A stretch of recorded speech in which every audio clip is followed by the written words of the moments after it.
Bonjour à tous, alors aujourd'hui on se retrouve pour une nouvelle petite vidéo au potager en janvier. On va parler de plusieurs sujets aujourd'hui. Tout d'abord le calendrier des semis que j'ai préparé et que je vous mettrai à disposition. Ensuite les premiers semis de laitue et pour finir on fera un petit tour au potager avec le paillage et les légumes en cours. Donc pour ce qui est du calendrier des semis, donc je vous le mets à disposition sous la vidéo, vous pouvez y accéder si ça vous intéresse. Et donc je vous l'explique là vite fait. Donc il regroupe tous les semis à faire dans l'année. Enfin que je vais faire moi, et vous pouvez aussi vous l'approprier en fonction de vos semis, rajouter des choses. Il suit le calendrier lunaire, et donc dedans je précise si c'est un semis en intérieur, un semis dans une mini-serre, ou un semis directement en terre. Voilà, ça peut vous aider, il y a des petites indications, des petites notes. Donc voilà, ça peut vous être utile si vous démarrez votre potager. Donc n'hésitez pas à vous en servir, ou à le récupérer justement sous la vidéo, ça pourra vous être utile. Donc un petit tour pour les semis. Alors voilà, là on va démarrer les premiers semis de laitue. Bon, j'en ai fait quelques-uns la semaine dernière. Et vous pouvez voir qu'actuellement là j'ai déjà quelques semis qui sont en cours. J'ai mes oignons rouges qui sont en préparation. J'ai une autre plaque avec pareil là des oignons. Des oignons rouges, là il y en a 70 à peu près. Et donc là voici, ça c'est ma mini-serre que j'avais fabriquée l'an dernier. C'est une ancienne étagère que j'ai rafistolée et j'en ai fait une mini-serre. Donc là j'ai des oignons blancs et derrière j'ai du houblon. Donc c'est très pratique hein, cette petite serre, ça me permet de préparer tous mes semis sous serre froide que je peux pas faire au potager, et donc ça me permet de prendre un petit peu d'avance sur la saison. Donc aujourd'hui on va planter quelques laitues. Donc vous voyez, je remplis pas toutes les alvéoles parce que comme ça me permet d'étaler ma récolte.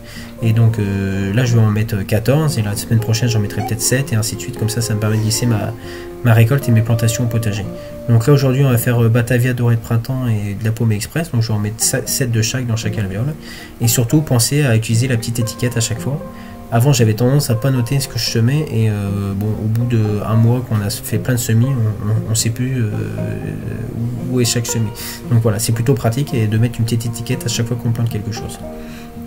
Donc voilà, on va venir mettre une ou deux graines par alvéole, et on va venir recouvrir de terre et on va tasser un petit peu, et ensuite on va passer un petit coup d'arrosage. Si jamais il y en a deux, les deux prennent, on les deux doublera avant de les mettre au potager. Donc voilà, toujours bien la petite étiquette à pas oublier. Un petit arrosage, et une fois que c'est bien arrosé, on va venir mettre la plaque dans la mini-serre. Voilà, comme ça là c'est à température un peu plus élevée que ce qu'il y a dehors, et on va laisser ça prendre, et je pense qu'on pourra revenir les planter directement en terre au potager à partir de fin février début mars. Pour le petit tour du potager, on va commencer par ce bac là où j'ai actuellement de la mâche. Donc là on arrive sur la fin de la mâche. J'ai aussi un petit plant d'avocat, si vous voyez là. Bon, c'est un avocat spontané, hein, il a poussé je pense d'un AOE qui était parti du compost. Et dans ce bac là j'ai un peu plus de choses. Donc là ici on va avoir de l'ail associé aux épinards. Et donc là c'est l'ail que j'ai semé fin novembre. Donc vous pourrez trouver la vidéo sur ma chaîne YouTube sur comment semer l'ail. Et donc voilà, ça y est, là il est bien parti, il a bien germé. Donc là j'ai des belles lignes, tout a pris, hein, quasiment tout a pris, donc c'est parfait. J'ai aussi donc voilà mes épinards que j'avais repiqué il y a peu de temps, là, au mois de décembre, les épinards d'hiver, et donc là ils commencent à faire de belles feuilles. Là je pense qu'avec les jours qui commencent à rallonger, d'ici mois de février je pense que je pourrais faire mes premières récoltes. Et j'ai également les dernières laitues d'hiver qui sont encore en place. Donc on pourra également venir récolter au mois de février. Et pour ceux qui font des associations, l'ail s'associe très bien aux épinards et aux laitues. Pour le troisième bac, alors celui-là il est en attente, hein, celui-là il est paillé et on attend le printemps pour venir le cultiver. Donc là un petit aperçu de la mare, et on va se retrouver au potager principal où alors là ici on a les épinards d'hiver mais qui avaient été semés avant ceux du bac qu'on vient de voir. Donc là ceux-là on est en train de les récolter, on en mange depuis quelques semaines. Et donc autour des épinards c'est paillé, et je viendrai mettre une nouvelle culture au printemps une fois que j'aurai fini ma récolte d'épinards. À côté des épinards, là j'ai une autre culture, j'ai mis juste à côté donc les carottes. Donc là c'est des carottes que j'avais semées au mois de juillet, et donc ça y est, on commence tout juste à venir les récolter. Donc là vous pouvez voir, il y en a quelques-unes qui sont presque bien. Encore je pense quelques semaines, mais on n'est pas loin de la récolte.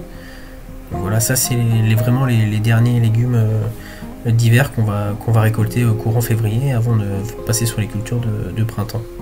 Donc là, ici, je ne sais pas si vous avez suivi, donc pareil, une de mes dernières vidéos, c'était comment planter les échalotes. Donc là, j'ai les buts. Elles sont pas encore sorties, mais ça devrait pas tarder. Là, au niveau des bandes principales, donc j'ai les poireaux là qui sont paillés parce que pour préparer le sol pour le printemps. Et là, c'est les derniers poireaux. Il en reste plus beaucoup. Il doit en rester une vingtaine. Donc tout est paillé et le potager se prépare pour le printemps. Donc, vous pouvez voir, j'ai mis une bonne couche de paille, hein, j'ai à peu près pas loin d'une dizaine de centimètres de paille. Après ça se tasse un peu avec la pluie, donc n'hésitez pas à venir, si vous paillez votre potager, à venir ajouter de la paille au bout de 2-3 semaines. Ici il me reste aussi des navets boucle d'or.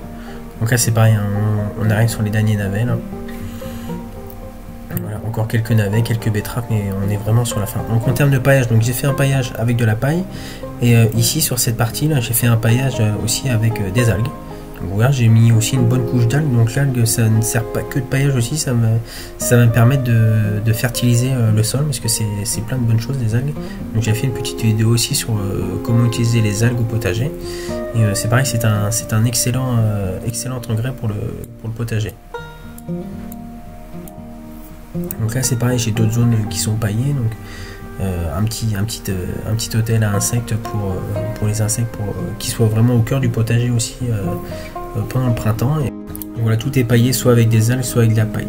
Mais en tout cas, une chose est sûre, je sais qu'il y en a un qui aime bien le paillage, en tout cas c'est le chat de la maison.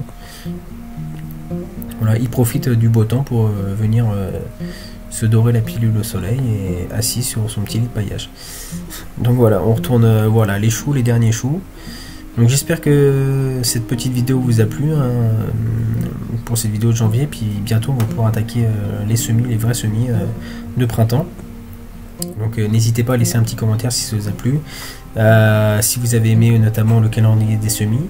Puis on se retrouve bientôt pour une prochaine vidéo sur le potager, et n'hésitez pas aussi à liker bien sûr la vidéo. Allez, à très bientôt, ciao.